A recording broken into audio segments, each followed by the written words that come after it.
सिर्फ मार्च में 10% का क्रैश आ चुका है निफ्टी में और ये one of the worst crashes है पिछले काफी लॉन्ग ड्यूरेशन में। अब इसका मतलब क्या है?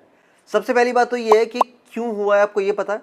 आई थिंक आपको ओवरऑल तो पता ही होगा कि ईरान यूएस वॉर की वजह से मेजरली ये क्रैश हुआ है। अब वॉर ने एसेंशियली हमें इतना इंपैक्ट क्यों करा है? इसके पीछे कुछ मोटे मोटे रीजंस हैं।